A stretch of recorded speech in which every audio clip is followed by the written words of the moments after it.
The lives of Philip Cole and Sheree Hogan could not be more different. She is the innocent, the victim. He is the guilty, the killer. Their lives are linked by a single violent act. It is all cataloged in an album Sheree Hogan keeps in her den. Philip Cole was caught returning stolen goods. Officer Michael Hogan responded. You lose the one person who will come up and put his arms around you and say, I love you no matter what. This episode of the Officer Down Memorial Podcast is sponsored in part by Law Enforcement Labor Services in Minnesota. Law Enforcement Labor Services, also known as LELS, is Minnesota's largest public safety labor union, with over 7,000 Minnesota public safety members serving in all areas of public safety.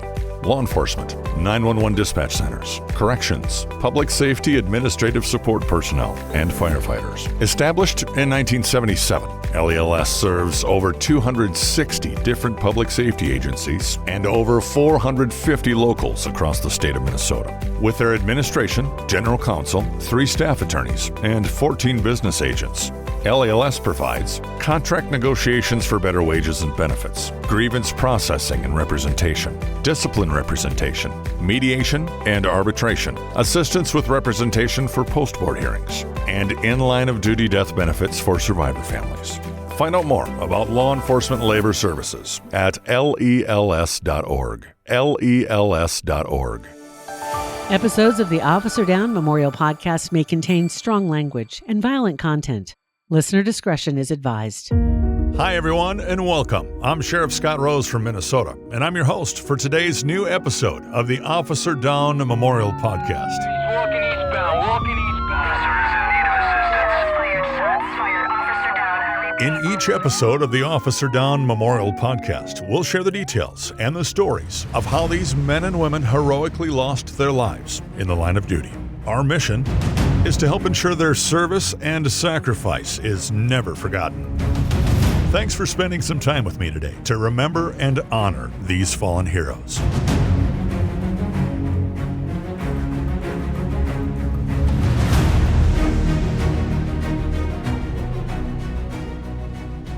A British scientist by the name of Tim Berners-Lee invented a service on this year that was originally conceived and developed to meet the demand for automated information sharing between scientists in universities and institutes around the world.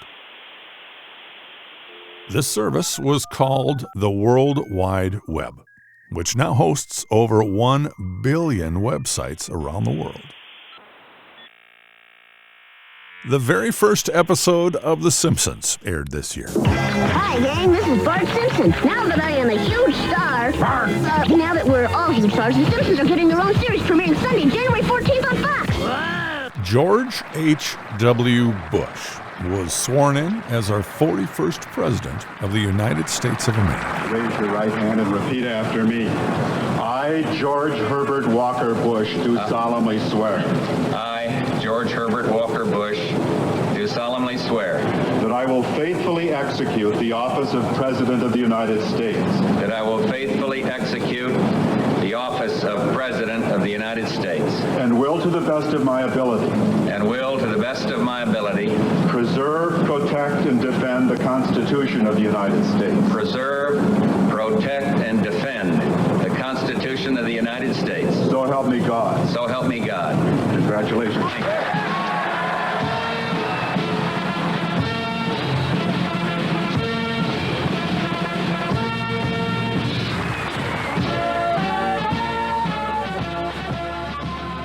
The year was 1989.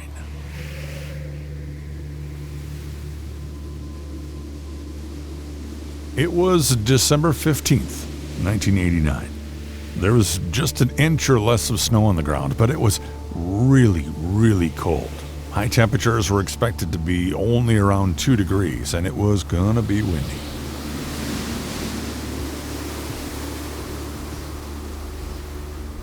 Jack Rivers and Philip Cole, both 29 years old, were hanging out at Rose Boyce's home in St. Louis Park in the Twin Cities metro area in Minnesota. St. Louis Park is located in Hennepin County, just west of Minneapolis. Jack Rivers and Rose Boyce were cousins. Rose Boyce was Phil Cole's girlfriend. These three, who we'll refer to as Phil, Jack, and Rose from here on, headed to Minneapolis, and they met up with another friend, 37-year-old Darlene Hausman. The four decided they needed money. Darlene, who is known to law enforcement in Minneapolis, suggested that they get out of the cities and they head to Hutchinson. There they would target stores with a shoplifting and refunding expedition to make some quick cash. Jack agreed to drive as long as he got 50% of their proceeds. They all agreed, and they hopped into Jack's car. It was a 1978 Pontiac Le Mans, and they drove an hour and 20 minutes west to the city of Hutchinson. Phil and Rose had already started drinking that morning. Now, on the drive to Hutchinson, Darlene and Jack joined the party. They were also consuming other drugs, heroin, Dilaudid, and marijuana. Phil would later testify that he'd only slept a total of around 8 hours during the week prior to this day. He said he'd been using crank, speed, cocaine, heroin, Dilaudid, morphine, and alcohol during that week. On that day, he said he drank beer, used meth, heroin, Dilaudid, marijuana, and cocaine, and that he overamped. That was the term he used, overamped. Phil had just completed serving 13 years of a 20-year sentence for first-degree assault and an aggravated robbery conviction when he was a teenager. Jack had served 3 years in Stillwater for a felony armed robbery conviction, and he'd been out for about a year. It was just 10 short days until Christmas, and the city of Hutchinson was busy with people getting ready, shopping, and celebrating the season. Hutchinson is a community just 62 miles west of Minneapolis. At the time, it had a population of just over 9,000 people. It was a smaller, more rural, a close-knit community where everyone felt safe. They felt safe from the crime and the problems that the Twin Cities metro area had been struggling with. Jim Nielsen was a Minnesota State Trooper living and serving in Hutchinson. Hutchinson is I would say fundamentally a farm-related community. It's out in the country. We're about 70 miles straight west of Minneapolis.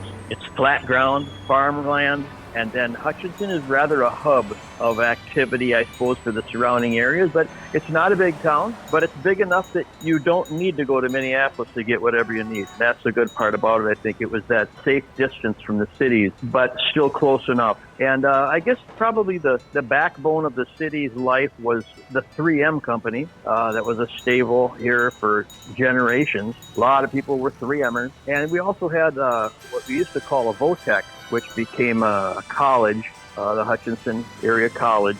And that drew a lot of people here. So it was rather quiet. You wouldn't come here to see the mountains or anything on vacation. But everybody seemed to speak highly of Hutchinson, Minnesota, and a lot of good, it's a town full of churches and a good high school with a good football team, and noted for that. And I came out here mostly because I wanted to do something different from the location I had started out in the Hastings on the patrol, and I just wanted to try some new territory. So I had a good friend that worked out here, Jerry Buck, and I came out and rode with him one day and decided it was good enough, and I thought I'd try it, and I've never left. Raised my family here, and it's got everything you need, yet it's not burdened. It's not the hustle and bustle of the metro or the suburbs. Megan Hogan's father, Mike Hogan, worked for the Hutchinson Police Department, and Megan was almost 12 years old at the time. Small town, very friendly people, knew who you were, who you belonged to, nosy neighbors, but in a good sense, like they knew kind of who belonged at your residence and who didn't. So they watched out for you at all hours of the day, like who was coming, who was going, what should be there, what shouldn't be there. Who was strangers, who wasn't strangers. But always super friendly, said hi to you when you were at the stores, hi to your mom, hi to your dad. You know, neighbors would send you home with pieces of cake. Churches were always open for strangers, kind of a thing. Bring a friend, bring a stranger, you know, things like that. Megan had two brothers back then, 20-year-old Jack and 23-year-old Tracy. It was a small town, a small school. I graduated with 184 kids, and people knew everybody. Like I said, grandmother was a teacher there. My dad was a police officer. people knew who you were and who you belonged to. I remember we grew up 4 miles outside of town in a housing development. And when my parents went to sell the house, my dad said, "We're going to find a key." They didn't lock the doors because that was how safe the community was. Back in 1989, Hutchinson, or Hutch as the locals would call it, was known as Minnesota's hometown. It was a small, quiet, welcoming community. The perfect kind of community for Phil Cole, Jack Rivers, Rose Boyce, and Darlene Hausman to target and try and make some quick cash. Jack drove them from Minneapolis to Hutchinson, arriving in town around 6 p.m., and they started targeting stores, shoplifting at the Big Bear store, the Coast to Coast hardware store, and a Total Mart gas station, before heading to Hutchinson Mall on Highway 15 in the southern part of the city. Hutchinson Mall was built in 1981 and was the only regional shopping mall within 40 miles. There, with several stores as potential targets, the four decided to head to one of the mall's biggest anchor stores, JCPenney's.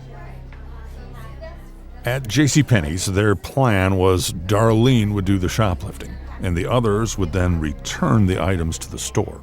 Phil would explain later that this is what Darlene was known for by Minneapolis police, shoplifting, which is why they decided to go to Hutchinson.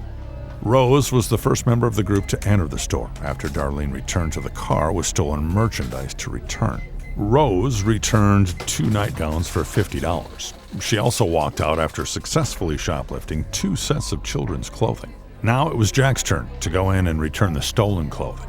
Barbara Erickson, the clerk who waited on Jack, asked him for some identification, and he provided a copy of a California birth certificate in the name of Jerry Rivers, which is actually his brother. Jack successfully returned 2 toddler outfits for $44. Darlene now said it was Phil's turn and sent him back into the store to return a boy's sweater and slacks that she'd stolen. Sharon Tupa, a clerk in the boys department, waited on Phil and began processing his return.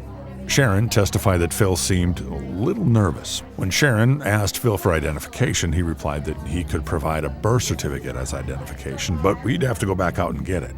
Phil then left the store, and Sharon, uncomfortable with the return, went to April Brandt, who was the merchandise manager, and told April that the return seemed strange. April returned with Sharon to the boys department, and Phil presented a birth certificate in the name of Jack Rivers as identification, and he said that his wife had sent him to return the merchandise. April questioned Phil about his wife, his residence, and the birth certificate. Phil gave inconsistent answers to her questions, and he became visibly agitated. April told Phil that she would need to have the return validated by the store manager. April then proceeded to call the Hutchinson Police Department to inform them that she thought Phil was a shoplifter. 43-year-old Mike Hogan, referred to as Hoagie by some of his friends, was one of the locals serving at the Hutchinson Police Department. Mike had grown up in Hutchinson. He graduated there in 1964 and then enrolled at Mankato State University. At the time, he was dating Sheree Hogan, who told him that there were 2 kinds of men she would never marry. She would never marry a doctor or a cop. Before we were married, I said, there's 2 kinds of people I will never marry, a cop or a doctor. I am too selfish. I said, I am too selfish because I want the attention. And at that point, not even planning on getting married. We were just talking in general. And I said, a doctor's going to put his patients first, as he should, but it's going to make me mad. And a cop has to put his work first, and that too is going to make me mad. So I can't marry either one of those. And then when he came home and he said, I got about 5 years later, he said 4 years later, he said, I can't do this anymore. I got to be a cop. I want to be a cop. And I didn't talk to him for about 2 weeks. It was a very silent household for a while. But he wouldn't give in, so I had to. Mike and Sheree eventually married just before he was drafted to serve his country in Vietnam. He didn't know top or bottom from a screwdriver, and they put him in aircraft maintenance for helicopters. So he was doing aircraft maintenance in helicopters, out of Fort Rucker. And then when he got discharged, I said, well, you can run right down to the airport and get a job because they need you. And he said, nope, absolutely. He would not do it. He said, if I put a screw in backwards or something wrong, he said I could kill people. And so he would never go and he wouldn't do it. No. When Mike returned, he worked as a dispatcher before starting as a patrolman back in 1973 in his beloved hometown of Hutchinson. According to fellow officers like McLeod County Chief Deputy Al Cheney, Mike was a go-getter. Mike was a go-getter. He wasn't afraid to wade in, roll his sleeves up and get right in the middle of whatever it was, whether it's a bar fight or a domestic or a parking violation, whatever it was. You could count on Mike to back you up no matter where you went and what you were into. Mike was on duty that day and was dispatched to JCPenney's for a shoplifting complaint. Sheree was actually working at the bookstore in the same mall. Officer Hogan walked in and met with April, who directed him to the shoe department stockroom in the back of the store, where she briefed him on the situation. April then returned to the retail area of the store. April told Phil that there did not appear to be a problem, but the manager wanted to see the merchandise. April then took Phil to the shoe stockroom, where he was introduced to Officer Mike Hogan, who said he wanted to talk to him. Mike asked Phil several questions, trying to figure out his identity and whether or not he had actually paid for the items he was trying to return. Phil tried to tell him that his wife, who he identified as Helen Gray, sent him to JCPenney's to return the items. Phil said he and his wife lived north of Food and Fuel in Hutchinson on Highway 7. Mike and April quickly recognized that there is no Highway 7 north of the Food and Fuel and continued to question Phil. After he gave some more inconsistent answers and Barbara Erickson failed to identify Phil as the same customer who had returned merchandise earlier, April, Phil, and Mike went to the store office where Mike and April suggested that they call Phil's wife at the Hutchinson residence to verify his identity. April later testified that when Phil explained the reasons for returning the merchandise, he was quite coherent and seemed to April to be genuine about what he was saying. With Mike sitting at the desk, Phil was standing on the other side dialing when April noticed that Phil was not dialing a Hutchinson exchange and told Mike that she thought Phil was lying to them. Mike took the phone, spoke with the person at the other end, and ultimately identified himself to the person on the phone as Officer Hogan from the Hutchinson Police Department. Mike then told the person on the phone that he was going to take Phil downtown to find out who he really was because Phil was trying to defraud the store. Phil then grabbed his own hair and said, "I don't need this. I don't need this." Took 2 steps away from Mike and turned around. As he turned, Phil had a gun in his hand.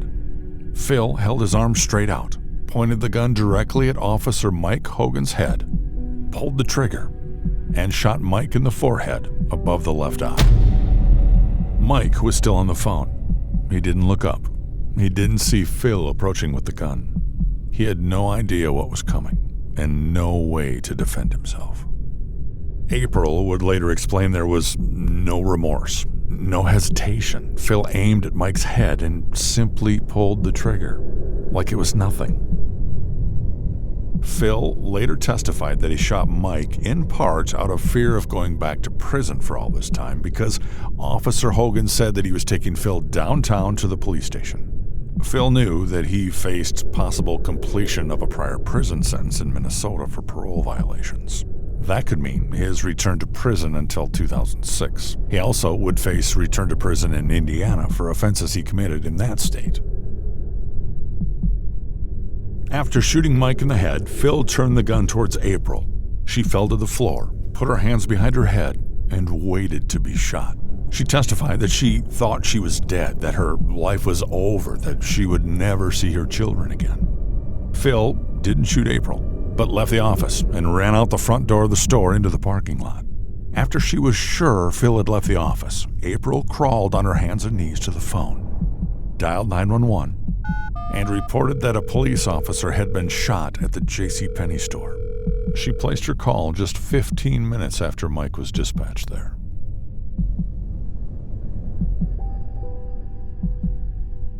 A nurse who was a customer waiting in line at JCPenney's heard the loud pop. Then she saw a white male come running out of the office and leave the area. The nurse then went back to the office and she found Mike on the floor.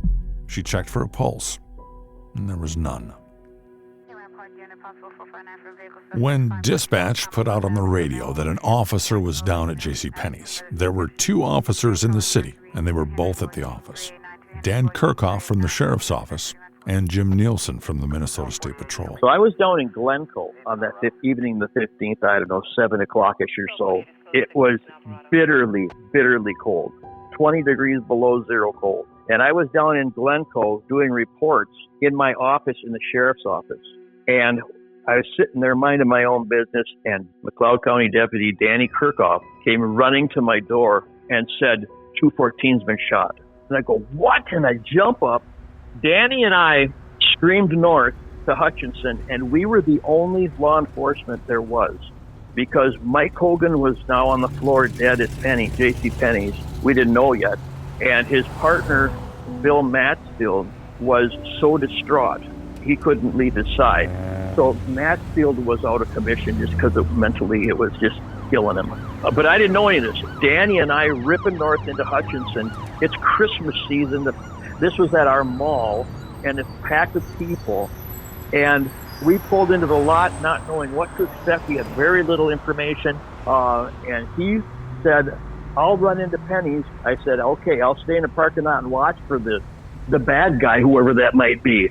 And it was only going to take a moment. Danny went inside, was gone a short time, came back out to me and said, Jimmy's dead. Keep in mind, this is Friday night, December 15th. They're at the mall. This is less than 2 weeks from Christmas, so the parking lot is packed and the streets are busy in Hutchinson. Dan and Jim were the only 2 cops in the city at the time, and they needed to act quickly. What do we do, Danny? And we were just back and forth, said, we got to get help coming. He's still on the loose. And he ran away. Okay, and the parking lot is full of cars. The mall is full of people. The McDonald's across the street has got people in it. And what we did was I contacted Mankato State Patrol Dispatch, my dispatcher, and I said, their officer is 1054, which in our case is a fatal accident. There's someone dead. And I said 1054. And I'll tell you what, then Danny and I put a tiny little plan together between the 2, and I told my dispatcher to call Jerry Buck back out. He had just gone home. Told him to get him back out here, and I said, send us help. And my lieutenant, Phil Hodat, was down in Mankato at the time. He started sending troops north, including himself, from Mankato to Hutch. Cops were coming from Montevideo to Hutch, from St. Cloud to Hutch. I never knew these cops. But within an hour, we had searched the cars as best we could in the parking lot. I remember going through the parking lot, checking vehicles, one by one, with a flashlight, and my boots, it was so cold, my boots were like pieces of 2x4. They'd go clack, clack, clack across the pavement. They were so frozen. My hands, I was trying to handle a handgun with gloves on, thin gloves. My fingers were so bitterly cold, I couldn't, I was afraid I might have to try to pull the trigger and I wouldn't be able to find the trigger. My hands were so frozen. And we checking every car we could. And Danny would have to go back in and talk and organize things inside, get interview a witness in there, somehow put that together. Hutch PD was calling officers off duty to come back in. And eventually, one by one, we see another squad car. One by one, and another cop would show up, not even in uniform. And now we start backing off and pulling, what do? We should set up roadblocks. Why? We didn't know why, other than the fact that they knew that this guy wasn't alone. The ID that he used to return these stolen property for was Rivers. Rivers was thought to be the killer. The description that Dan was able to get from April was radioed to all the cars. The shooter was a white male, 25 to 30 years old, 150 to 160 pounds, wearing blue jeans with sandy shoulder-length straight hair, no facial hair, and was wearing or carrying a green and black vest. Last seen running in the area of the parking lot towards McDonald's, east of the mall. With all the additional cops showing up and no luck finding anyone in the parking lot, Dan and Jim needed to come up with a plan. so they decided to set up roadblocks in town. Danny and I had to come up with a plan in our head and try to organize people coming in and try to give them duties. And while you're reeling from the fact that your friend just got shot, we set up roadblocks around town, but it was a hopeless scenario. It was hopeless. An hour and a half probably went by, and we're going, this is ridiculous, but we got nothing else to do. We got no other place we can make efforts when people are coming into town, other cops. Pretty soon we got cops, and we got every road leading to and from Hutch. We have roadblocks set up. Mike and Sheree had 3 kids. The 2 older sons, Tracy and Jack, were grown and moved out. Their soon-to-be 12-year-old sister, Megan, was the only Hogan child living at home at this time. Megan remembers it being a normal day, watching her daddy walk out the door and head to work. He was supposed to be home for dinner that night. And he even asked, he said, are you and Mom going to be home for dinner tonight? And I said, no, we're going out to dinner with Grandma Betty. He's like, oh, okay. And he grabbed an apple. That was his, go-to fruit. And he did his typical, put his belt on, did his whole, cologne routine in the bathroom, and then strapped his... You know how they do the belt and the gun and the cologne and everything last minute in the bathroom, did all that. And then said, okay, well, I probably won't be home tonight then. And he said, tell Mom something tell Mom, have a good supper, blah, blah, blah. I don't even remember. And honestly, I don't even remember if I said I love you. And that was the biggest thing that bugged me for years. I'm sure I did because I always said I love you. I probably did, and then he left.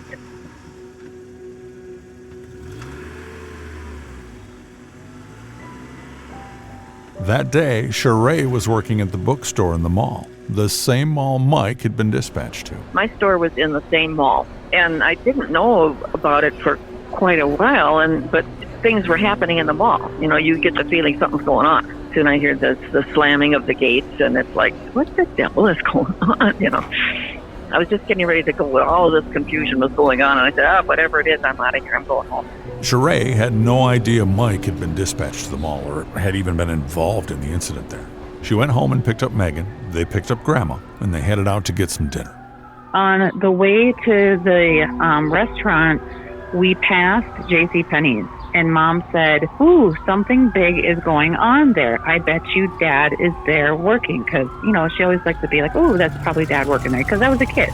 So we went, we saw the lights, sirens, all that, happening at the JCPenney store. So okay. We went, had our dinner, took Grandma home, went back home, and within, I don't know, not even 10 minutes, I had enough time to take my shoes off. I got Christmas cookies, because I told Dad we would make his Christmas cookies that night. So I had enough time to take my shoes off, wash my hands, and get stuff out for Christmas cookies. And Mom got a telephone call.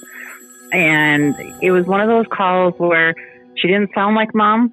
It was weird. It was just a weird call that you're kind of your ears perk up. You're like, what? What's going on? And then she just hung up and she said, there's been an accident. Dad was hurt at work and 2 officers are going to come take you to Grandma's house. And she said, I'm going to go to the hospital.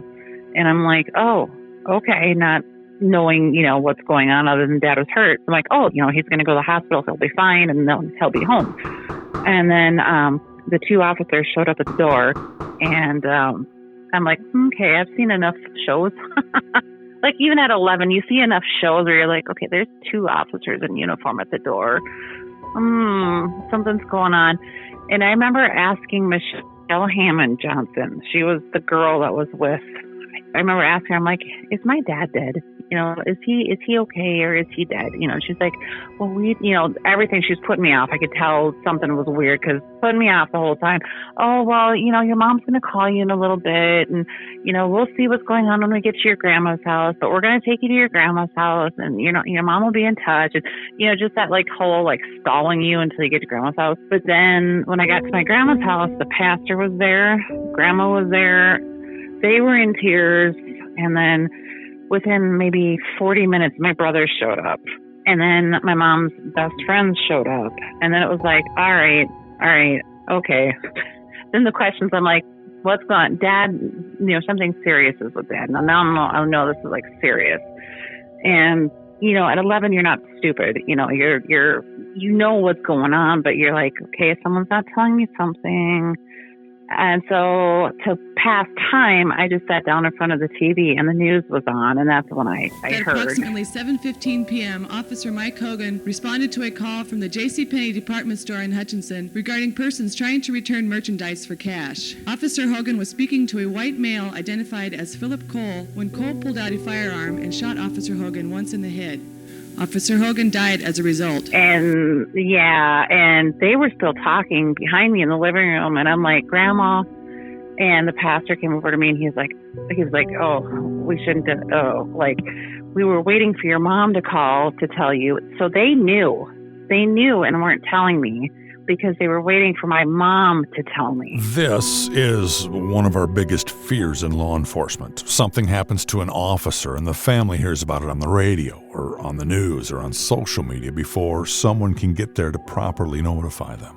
One can only imagine that the officers there, Mike's family, and even the pastor were in shock and likely didn't have a lot of information, so they may have genuinely thought that it would be best for Sheree to be the one to tell Megan about her dad. Today, the notifications would be much more direct, but back in the day, there was really no training on notifications. This was something that just didn't happen in communities like Hutchinson. Mike's oldest son, Tracy, was living in an apartment in Bloomington when his doorbell rang. The doorbell goes on. I never answered that. I just pushed open all the time. For some reason that time, I pushed it and said, hello, no answer. So I went back downstairs at my desk. Next thing I know, there's a knock on the door. The police sergeant there from Bloomington. He asked me who I am. I said, yeah. He said, well, this is Tracy. I'm so-and-so. I need to tell you, your dad was shot today. I said, is he dead? Because I don't know. He said, you're supposed to call the police department. Does he need the number? I said, nope, I know it. So I called in, and I get the dispatcher. Because back then they're dispatching locally and said, this is Tracy Hogan calling. I need to talk to Ron Kirchhoff. She goes, one moment, please. That's all it took. I knew he was dead. They also had Mike's mother to notify as well. Nancy was Mike's older sister. John Greger, who was a police officer and a good friend of Mike's, John Greger took me to my mother's. So the two of us together could tell her. And that was on a Friday night. At that time, it was probably 9:30 because I wanted to make sure that she knew about it before the news came on. When Sheree and the officers arrived at the hospital, and Sheree first noticed a couple of the other officer wives there, it was at this time she wondered, why are they here? Until the staff told her that Mike had died. It was then they brought her into Mike's room. When they did take me in to see him, I saw basically nothing. I saw Mike. And then his sister went in after me an hour, half hour later, whatever. And she said what a mess he was, because he hadn't cleaned him up at all. And I said, I never saw any of that. All I saw was this little hole in his head. So your brain sees only what you allow it to see. And after that, it's like I was a spectator watching a movie.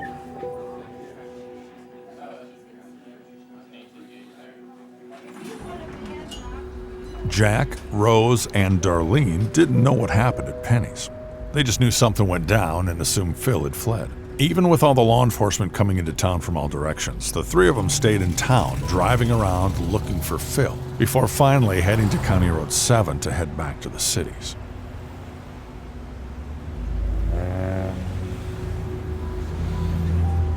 It was now 8:30 p.m. They had Jack Rivers, Rose Boyce, and Darlene Hausman in custody. They would be transported to the office to be interviewed by investigators, but not before Rose said she wanted to speak to an officer. She explained their shoplifting and return scam to investigators and identified the shooter as her boyfriend, Philip Cole. They now finally had a name to go with the physical description of the man who murdered Mike Hogan. Hutchinson PD would then request the assistance of the Minnesota Bureau of Criminal Apprehension Crime Unit to respond and process the scene at the store. Then, soon after, they contacted the Minneapolis Homicide Unit to request their assistance and get a previous booking photo of Philip Lewis Cole. When they contacted Minneapolis Police Department, it was then that their unit advised they were investigating a reported kidnapping out of Hutchinson by a white male. A white male Minneapolis thought may be Philip Cole. When Phil ran out of JCPenney's, he ran around the parking lot several times and then ended up at McDonald's. He approached a car in the drive-thru lane driven by Greg Larson and occupied by one passenger, Joseph Miscavige.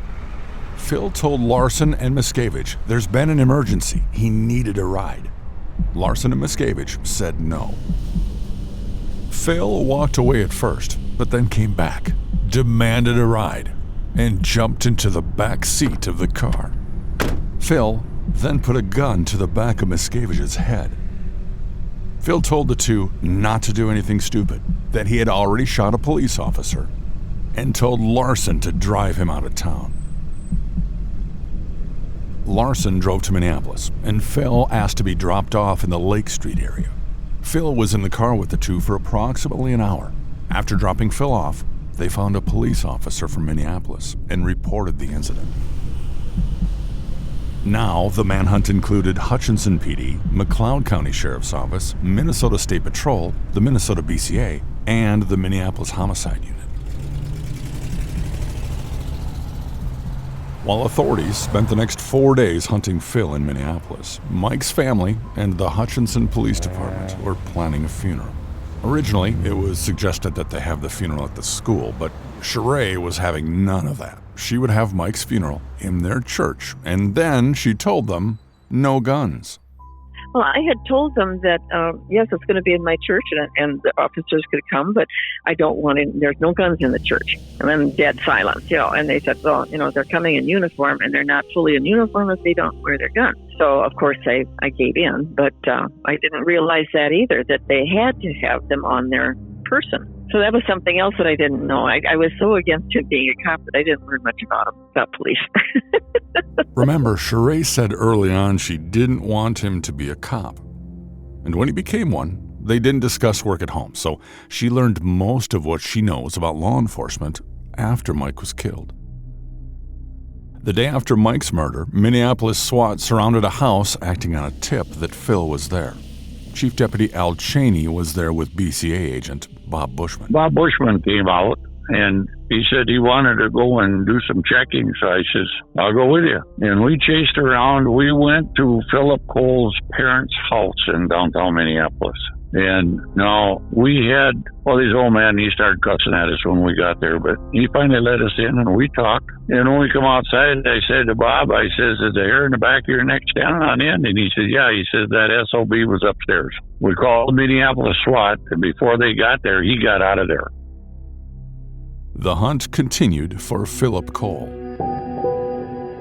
They continued to follow leads on Monday, December 18th. Minneapolis police acted on a tip and surrounded a duplex in northeast Minneapolis. They sealed off about 7 blocks around the house at 22nd Avenue and 3rd Street Northeast and evacuated about a dozen people. At 12:15 a.m., police made entry into the duplex. Phil had been there, but he was gone. For the purposes of this podcast, we'll refer to Phil's next victim as Nancy.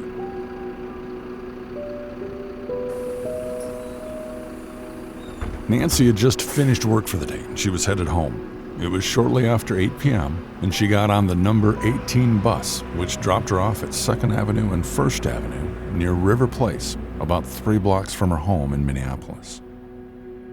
As she walked over the railroad bridge on University, she heard someone running behind her. She was a half block away from home. The runner was approximately 100 feet behind her, coming towards her. She started walking fast, but hoped he would keep going by her. When he got to her, the man grabbed her arm and pulled a gun on her. It was Phil Cole. He asked her where she was headed. She told him she was going home. Phil asked her if she had a car, and she said yes, and asked what was he going to do to her. Phil told her he was going to have her drive him someplace.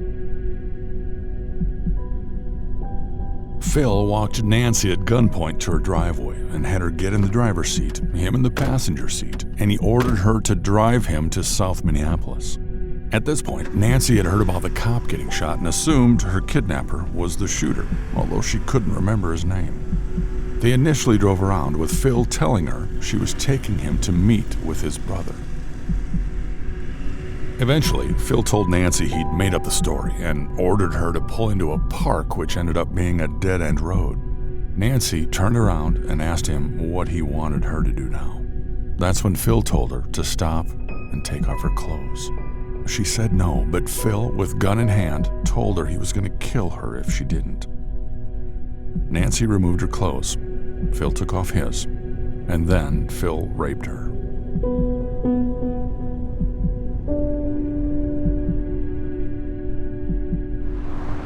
When he was done, she kept asking him if he was going to kill her. He said no, instructed her to get dressed, and told her she was going to drive him to a friend's house in Minnetonka to get some money. They drove to an apartment complex parking lot in Minnetonka, but driving through the lot, Phil got spooked for some reason, so he had her drive to a Food and Fuel on Highway 7 in Minnetonka so he could make a phone call and they could get gas as she was almost on E. Nancy went in, bought cigarettes, gas, and a lighter totaling $9.50. As she walked up to the counter, she whispered, "Call the cops." The young kid working behind the counter looked at her weird, blew her off according to her, and rang up her purchase. She wrote a check for $9.50, and they left, Nancy still driving. Phil told her they were leaving the state. Less than a half mile down Highway 7, they passed a police car. What Phil didn't know is Nancy had been in an accident in July and didn't have taillights. They'd been damaged, and Nancy hadn't been able to fix them. The police car now pulled in behind them, and Phil started to panic, telling her, "Drive faster, drive faster." He instructed her to lose this guy. The police car then turned its lights and sirens on, and Phil ordered her to keep going. They were going about 80 miles per hour when Phil told her they would switch, that she wasn't going fast enough. Phil stuck his foot on the gas and had Nancy hold the steering wheel while they switched seats. Phil told Nancy, "Don't you dare jump out or you're going to get killed." He still had gun in hand. The pursuit would continue into McLeod County, with sheriff's deputies setting up a roadblock waiting for the car.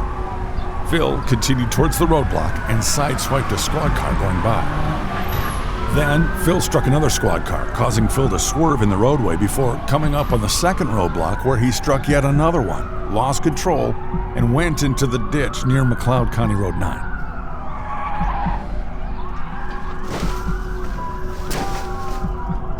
The officers on scene ordered Phil and the woman out of the car. Phil held a gun to Nancy's head and threatened to kill her if police didn't back away. "Drop those guns right now or I'll kill her. I swear I'll kill her." Phil continued screaming at the officers screaming back to drop the gun. Phil ordered the officers to give him a cop car. One of the officers got out of his squad car and walked away.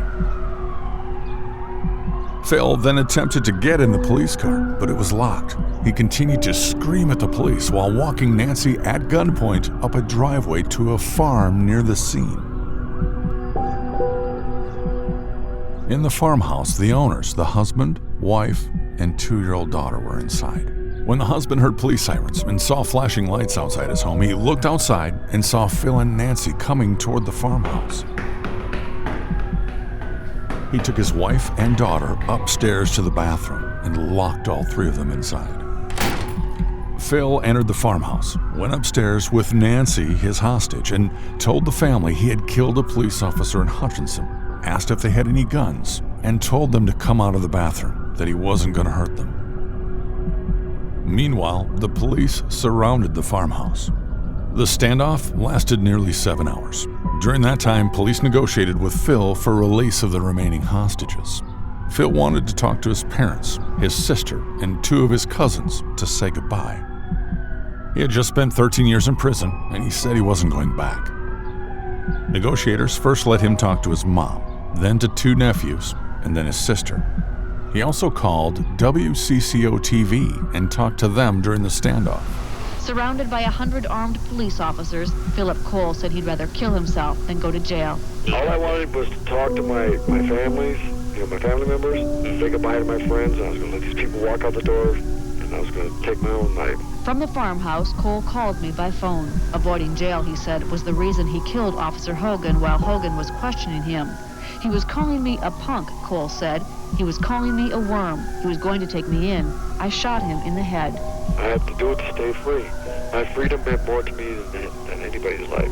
Cole said he could have killed other cops. We listened as Cole talked to his nephew on the phone while he held officers at bay. I ain't got nothing against these people that are in this house right now. But I swear to God, I wish I'd kill every one of them motherfuckers. Why is that? Because I hate cops. Kill a cop, you got them all looking for you. Yeah. You kill just a regular person, just another number on the book, man. Talking to his family, which had been brought to the police command post, was the one thing Cole demanded. I told me to tell you she loves you. Tell her I love her too. I love you, Philip. I love you too. And then there were last-minute negotiations with Minneapolis Police Sergeant Pat McGowan. Okay. I'll be honest with you. I'm at a point right now where I want to come out. Do you want to come out? Would you like to come out right now? I'm tired, man. I want to get this over with. Don't you guys want to get it over with? Sure. Yeah. Then let's get it over with. I know. Let me talk to them. That's what I'm working with, Jan. Okay. I'm not going to hurt these people if you let me talk to my family. Let's say 5 minutes from now. How's that? Okay, sounds good. Okay. All right, buddy. I'll call you back. Okay. Take care. In the end, Cole had talked to all his relatives. They convinced him not to kill himself. Then, the man who called himself a walking nightmare threw down his gun and gave up the freedom he so violently tried to protect. Phil's story that Mike called him names and was threatening him was just that, a story. The manager said at JCPenney's that never happened. That was simply Phil playing the victim card and blaming everyone else for his actions, something he had done his whole life, never taking any responsibility for any of his actions. At approximately 5:15 a.m., Phil released the family and Nancy and walked out of the house, surrendering to police. During the nearly 7-hour hostage standoff, 2 negotiators were able to save all the hostages without any injuries. Phil's last request was that he be taken directly to the Hennepin County Jail. During his call with WCCO, Phil claimed it was a Minneapolis officer who was tipping him off when law enforcement kept getting close to catching him and then missing him. During his phone conversation with Trish, Cole claimed that a Minneapolis police officer gave him information that helped him to elude officers for the past several days. There was a cop tipping me off. Hey, this cop's been protecting my ass all the way around Minneapolis, letting me know that they were coming. I've been getting out just in time. Minneapolis Police Chief John Locke says the department's Internal Affairs Division is investigating this claim. He says he's not surprised that Cole was tipped off by somebody, but Locke says he's seen no evidence the informant was one of his officers. While officials believe someone was tipping Phil off during their pursuit of him, they never found any evidence to the allegations that it was a cop. It's believed that an informant working with someone within the police department likely was tipping off Phil. The incident was over. A few hours later, Philip Cole appeared in court, charged with second-degree murder. A grand jury will consider a first-degree indictment. Tonight, he's being held on a $1 million bond. With photographer Steve Painovich, Kevin Burns, Primetime News, near Lester Prairie. 3 other suspects allegedly with Cole the night of the shooting also appeared in court today. 37-year-old Darlene Ausman, 28-year-old Rose Boyce, and 30-year-old Jack Rivers. Each have been charged with theft by swindle, second-degree assault, and because of Minnesota's liability statutes, they have also been charged with second-degree murder. McLeod County Attorney Mike Young says they should have and could have foreseen the shooting based on Cole's violent behavior. The 3 suspects are being held on $125,000 bond. Officer Mike Hogan's funeral was held at Bethlehem United Methodist Church in Hutchinson, the same day Cole was arrested. More than 600 people showed up to pay their respects to Officer Mike Hogan today. The mourners included friends and relatives from Hutchinson, as well as hundreds of law enforcement officers. Steve Goodspeed reports on a day of grief and tribute. It was a sea of badges and uniforms today at Bethlehem United Methodist Church, as officers from the biggest to the smallest departments in the state honored Mike Hogan, one of their own. I think the only thing you can relate it to is like a family member. We are almost like a fraternity. You know, it's a brother officer or sister officer killed in the line of duty. We want to come out and show them that we are a family across the state, across the United States for that matter. If the Brotherhood lost a brother, his wife and 3 children lost a husband and father, and Hutchinson lost a son. Hoagie graduated from Hutchinson High in 1964. He played on the Tigers basketball team that went to the state that year. After 2 years in Vietnam, he married a girl from Buffalo Lake. That he should be carried in a flag-draped coffin, the victim of a shot to the head, was both tragic. The city and ironic. filled with squad cars. Hutchinson is just full of squad cars. It was amazing. Now, just remembering it now, that's how amazing that was. And you see all the squads going by, and you're reading the towns, the names of the agencies, and it's just dizzying. There were so many. And they had a little church in town here that he went to, and it was full to the rafters, and the parking lot was full. There were people standing outside that couldn't get in, and they had formed up outside. It was all quite an amazing event that day, and it was made a little better knowing that this guy wasn't on the loose anymore. I do remember a lot of people, lots and lots of officers everywhere. I mean, it was, and cars, police cars. Many more people, I think, than we expected. Mike's family was not real close. There were like 5 or 6 aunts and uncles or something. But when I got there, we went into the family room, and I walked in and I said, "Who are all these people?" And they all showed up for the funeral, but I didn't know more than 1 or 2 of them, which I would have expected because they were there. But the room was packed.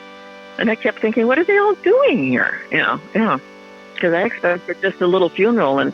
And they said, well, you want to have this in the school? And I said, absolutely not. I didn't realize at the time that that's what they were starting to do. And so then they ended up using 2 churches. It was like 30 below that day. This was the funeral. And I just kind of went along with it, just like I was hosting a party. It was the weirdest feeling. Funeral was something like I have never seen in my life. When you look at small town Hutchinson and you see 600 plus uniformed cops. We had, we went to Bethlehem United Methodist Church. It was a smaller church. And that's where the service was at. And my dad's parents went to Peace Lutheran Church, which was a big fellowship room anyway. So they simulcasted over there. But when the procession left the church to go to Fort Snelling where he's buried, they staggered it so that when they got to whatever town these cops from, they split off.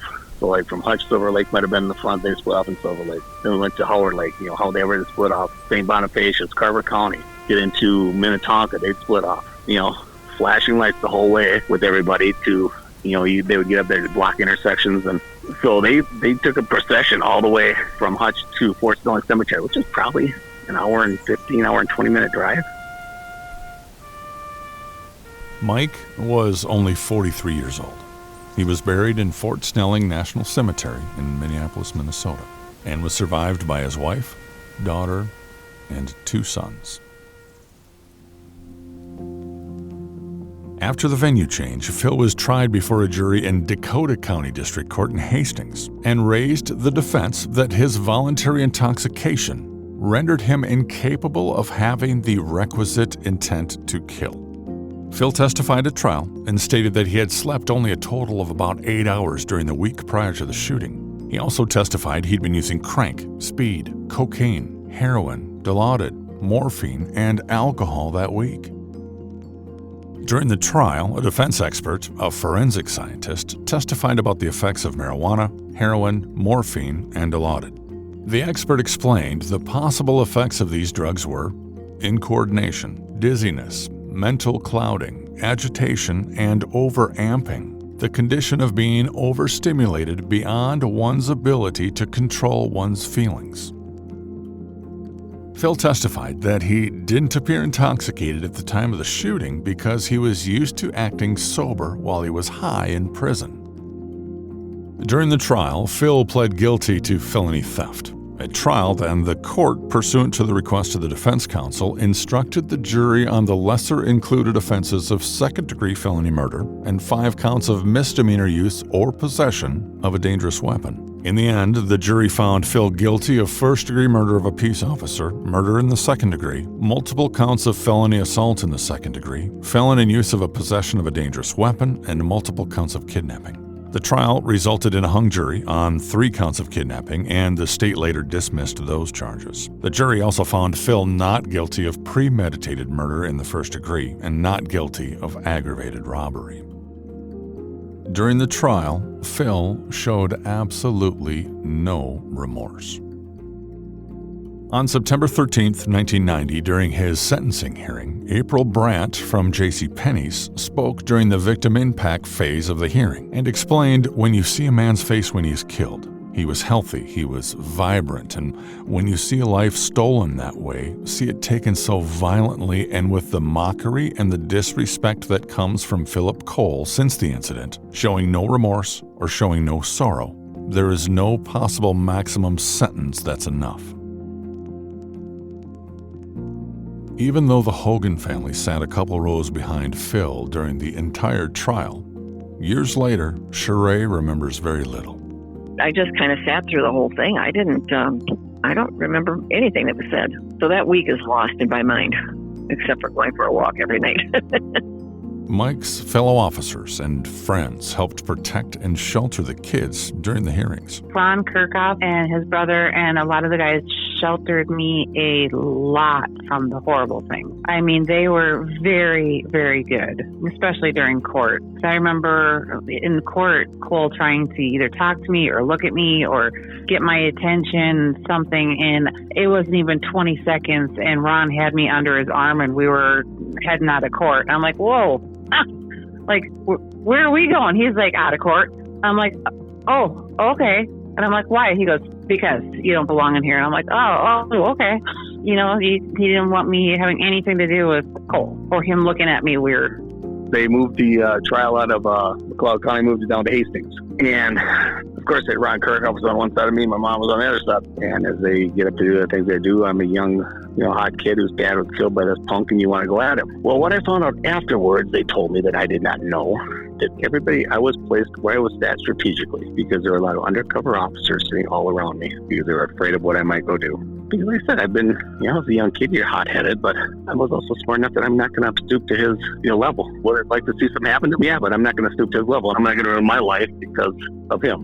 Sheree did explain during the hearing that because of working so many nights, Megan was never without Mike. She explained that while she was at work, Mike spent countless hours with Megan. Megan had never been without him. They went for coffee with the guys to football games, softball games, special department meetings, etc. He always brought Megan with her. Sheree continued to explain this is the end for her because her mother doesn't play football. Her mother doesn't have coffee with the policeman. She doesn't attend department meetings or just go over to a fellow policeman's residence to talk. That was an important part of Megan's life, and it's totally been ripped out of her life.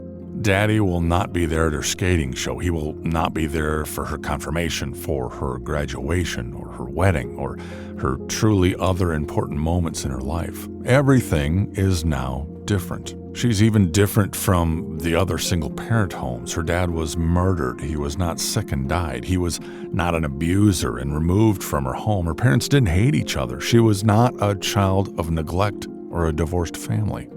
A person shot her father in the head and killed him because he wanted to. That was now her story. Phil also spoke at the sentencing hearing. Phil said, "When I killed Mike Hogan, I killed part of the system. I've been fighting the system all my life. I hate it with every fiber of my body. At the age of 17, I was placed in a prison and have been in an environment where I was taught to survive. My constitutional rights to be treated equally as fellow inmates were denied. I was sent to the streets with $100 and a pat on the back saying, 'You can make it.' I did that 3 times. I have went back all 3 times and said, 'I can't make it. I need help.' On all 3 occasions, I was denied help." Phil continued to say, "When I left prison, I told them, if you do not give me help, you hang this time over my head, 16 years, 1 or 2 things are going to happen. Either they are going to kill me or I'm going to kill them. I feel no pity for anyone that I killed. They killed me a long time ago." The Honorable Judge Thomas R. Howe was not impressed, and he too felt no pity for Philip Cole. He cited the victim statements from April and Mike's wife and the fact that Cole left a 12-year-old daughter without her father. Judge Howe continued, stating, "You didn't know Officer Michael Hogan. You didn't know his family and what it has done to them, and the devastation it's brought in their lives is something that you apparently don't understand. The taking of a life was a cowardly act. It was reprehensible, and it's to be condemned under one of the harshest penalties that are available under law. Remember, back in 1990, the maximum sentence for killing a police officer in Minnesota was 30 years to life with the possibility of parole. With this sentence, Phil would have to serve 30 years before being considered for parole. The maximum sentence for killing a cop in Minnesota would later be changed to life without parole in Minnesota just 3 years later after the 1992 murder of Minneapolis police officer Jerry Hoff.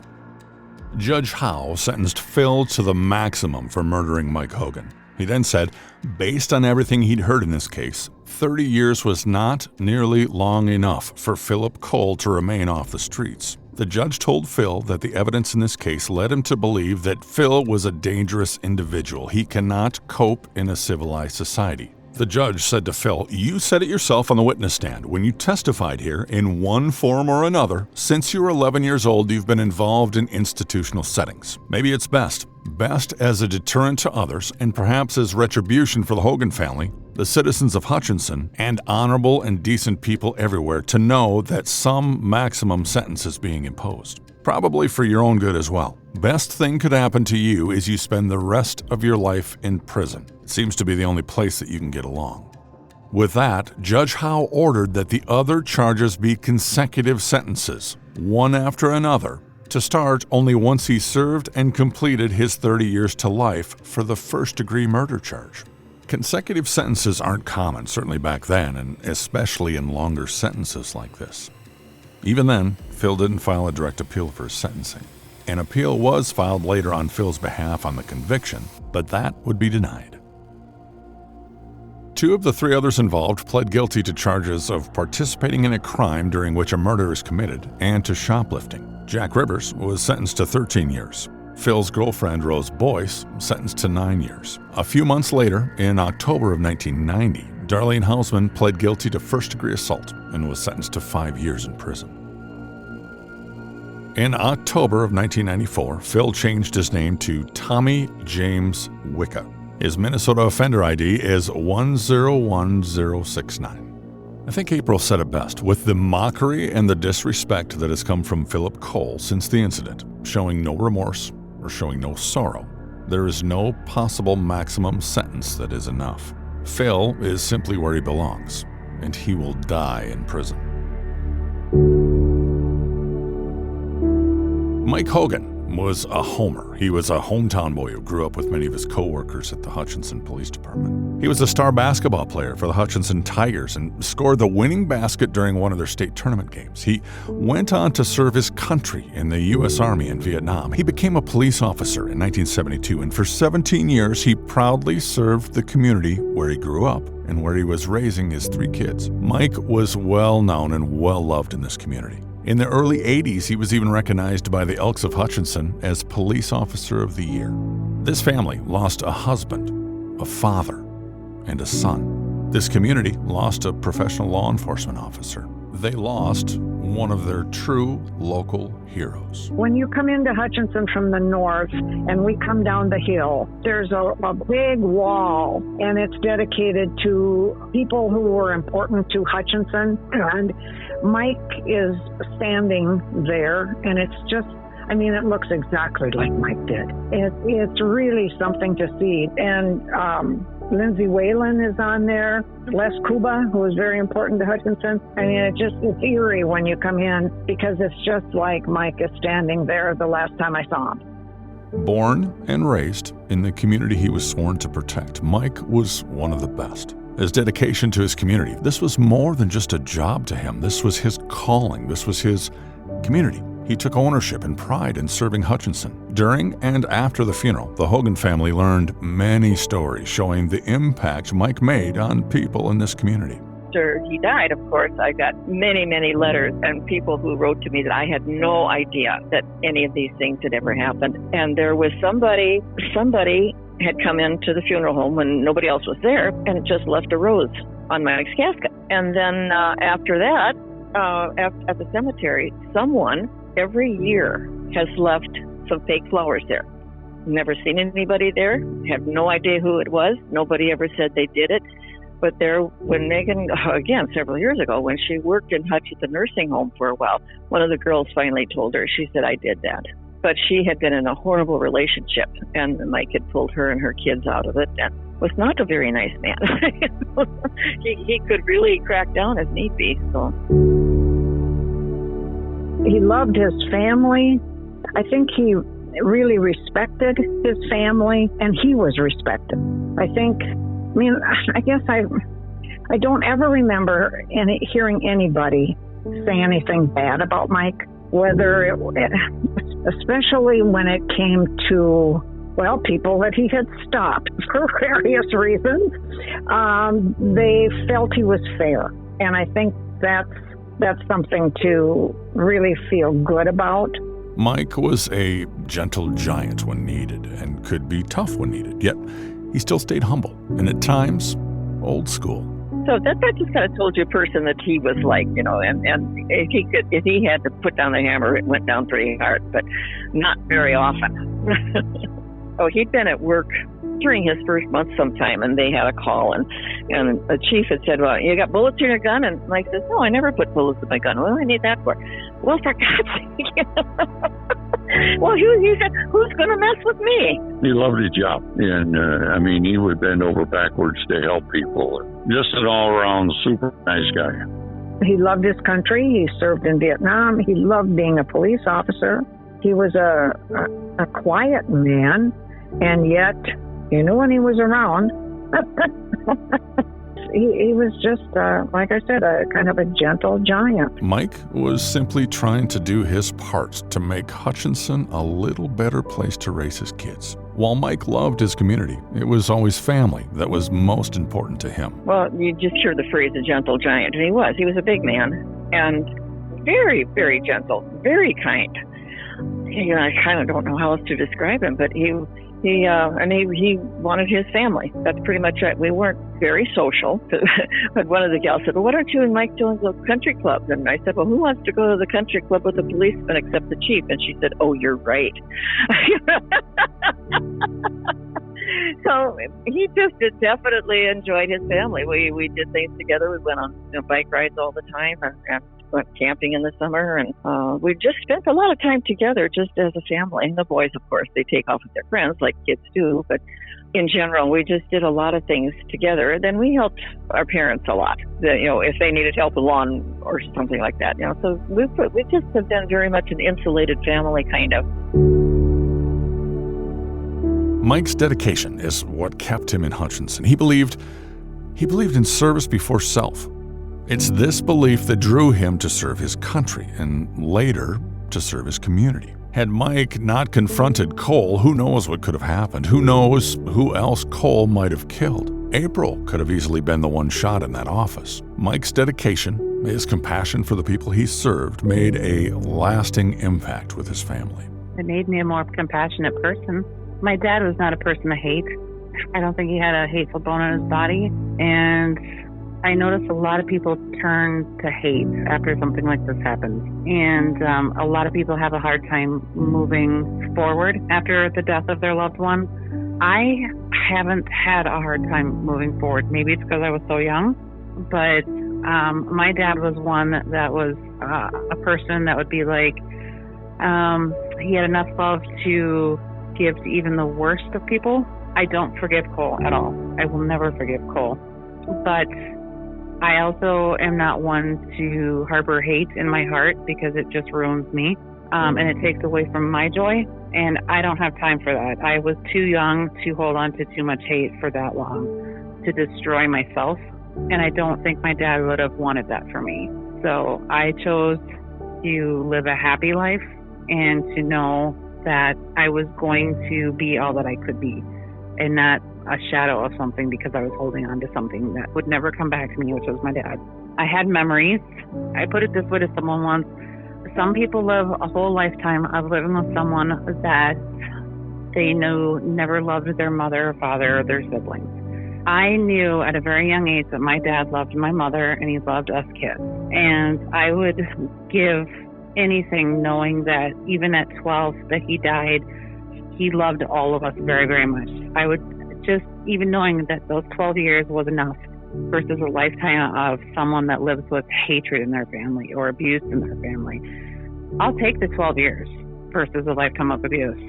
So I'm happy that I was old enough to know that I had 11 years of love and hugs and kisses, and hearing my dad tell my mom, I love you, happy that she came home, happy that he got to volunteer with our activities, that he got to snuggle us, that he got to go on bike rides with us. I'm grateful for the 11 years. And some people can go a whole lifetime and not be grateful that they had a lifetime of that.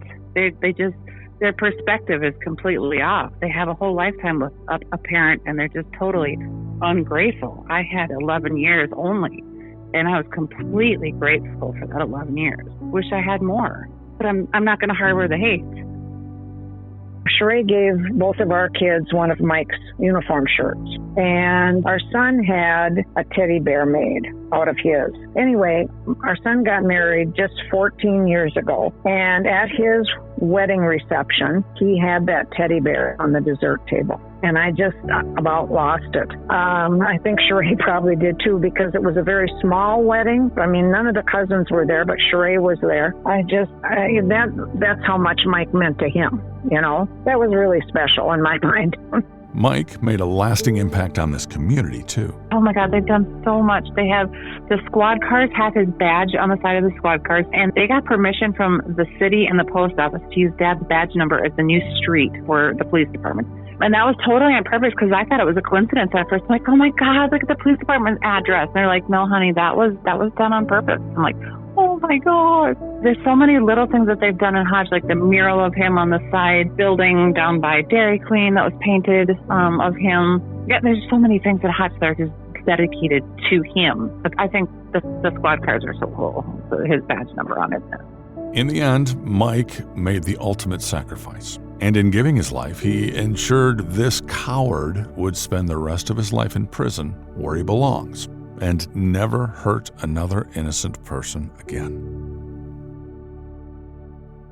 People often forget the sacrifices made by our survivor families. With law enforcement families like Mike, when heroes like Mike take on this calling, their entire family takes on the calling. They all make sacrifices for our communities. His family, his wife, his children, they all sacrificed while Mike was serving. The long hours, night shift, missing important dates, birthdays, holidays, all sacrifices made by his family to help keep other families safe. All so other families could spend time with their kids and feel safe in their community. Now, Mike's family knew the risks every time he put on the uniform and badge and walked out the door. They knew on any given shift he might not come home. They said a prayer each night for him to come home safe. They hoped and prayed that the time would never come where they get that knock on the door to tell them their hero was gone.